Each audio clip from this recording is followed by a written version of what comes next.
Welcome back to Dev Talks. Of course, this is Joy, and I am here with Fly, who is back from his vacation. So exciting to have you back, Fly. And Monday was so much fun to dive in with you on the game progression. And today we are back with the Dev Insight video for the game progression. These videos, they end up being my favorite. I just love getting the peeks behind the scenes, getting to kind of know the people that are making these games for us. It's really fun. How are you feeling today, Fly? I'm doing pretty good, thank you so much, and agreed.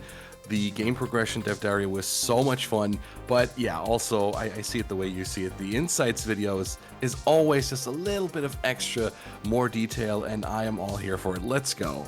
Yeah, let's do it. Hi, I'm Lauri. I'm a game designer at Colossal My favorite Order, guy and is today back. we are progressing He's through so the game cool. progression. Let's go. Wow, look at this Just Just like in footage. Cities Skylines 1, in Cities Stunning. Skylines 2, we have the milestones. In Cities Skylines 1, the milestones were limited to the population of your city. In Cities Skylines 2, the milestones are unlocked by gaining expansion points. There are two ways of gaining XP in Cities Skylines 2. You can get XP by either building a building or placing a road. Nice. Yeah. Love You can also that. get XP passively. Your passive XP is gained through if your city population is growing or your citizens are happier. Wow. There are 20 milestones in the Cities Skylines 2, and as for the rewards for the milestones, there are the increase in the loan limit, and monetary rewards, expansion permits, new features, new services, and of course the development points. So, what are development points used for? Well, they are used to progress through the development tree. Each city service this is has so its great. own tree that you can progress through. You can unlock new city service buildings for that service with the development points in the development tree. That way you can truly develop your city in the way that you want to. Wow. Oh my god, look at that building.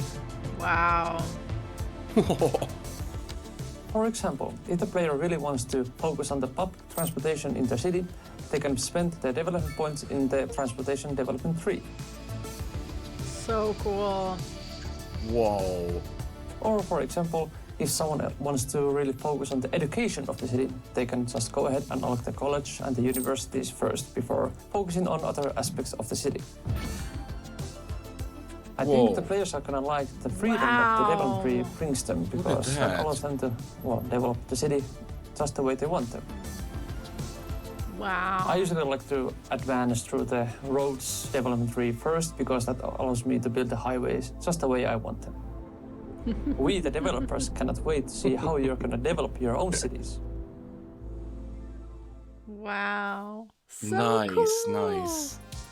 Well, we didn't get more information than what we got on Monday, but it was fun to hear the developers' insights, to hear their point of view, and yeah, it just confirms everything that we've learned so far in all of the Dev Diaries is that the success of your city is really going to be based on the satisfaction of your pedestrians, and on the way that you decide to grow your city is just, it's going to be really neat because it's going to be so different per player.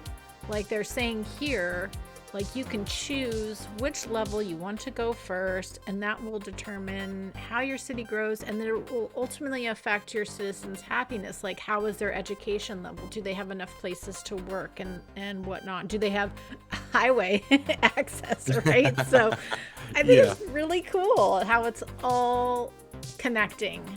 100% agreed, yeah. I also love the fact that he just said it out loud, but it's something that was obviously very, very clear. Like, if you don't want to spend your development points that you earned in that tree that we see here, basically on public transportation, for instance, like you want to spend it on education first, then you can do that. So it's just something that the idea didn't pop into my head before, but when they just said it out loud, it was also very clear. Of course, you can save up your points, or you can spend them for like, oh, okay, I want to focus on education in my city before I build up my public transportation network, for instance. And then you can, so that's what you can do first. You can start with the one thing that you want to do and then go on to the next. I think that's super, super cool. Again, the variety of the choices the player have, I think that's great. Yeah, because you can just stay basic on everything else, earn up those points, and really just hit one area is kind of what they're saying, which I think is really, really cool. Again, there's so much in the game where we're learning the actual businesses and offices and industry and citizens all will be making choices in the background of the algorithm of the game. Like the game's going to be doing so much in the background for us, but we have as much choice on the front end with what we're doing as well. So it really is exciting, and especially with what we learned while you were gone with the economy. It's just, there is so much nuance in how you actually go about playing this game, way more than we had in Cities Skylines 1. So if you want to like get in with all the details of the taxes, you can, or if you want to just, like you said, I'm just going to focus on getting my education all the way leveled up, and that's what I'm going to put my time and effort into. It just seems like we do have a lot of choice in how we approach building each of our own individual cities. Again, we've all said this, but it's really exciting, you know? Yeah, I exactly. think I'm getting more and more excited because we're just getting so much closer. I know October feels really far away, but it's gonna go so quickly. It's really not that far away. Also, while we're seeing this development tree right here, it's not like you have to, if you decide to branch out into, for instance, the education development tree, then you don't have to unlock everything that's in that development tree. You can just take one of the available paths, right? So there you have it right there. You don't need the radio telescope to get that large university building. You could take the other road, for instance. So you don't need everything to potentially reach the one thing that you want unlocked unlocked and placed in your city. Again, the choices, the fine-tuning of your choices, super, super cool, I think. And I think they did that very well, or it seems very well. I haven't played the game yet, but it seems like they've done a very good job with these development trees. Yeah, 100%. It's really exciting to see, and we've only got a couple of these dev diaries left, so it's also exciting how much we've learned, but also I'm starting to feel a little sad because I'm so used to doing these with you every week. Like, what are we gonna do then? Oh, we're gonna be building cities. That's what we're gonna be doing. So. Yeah.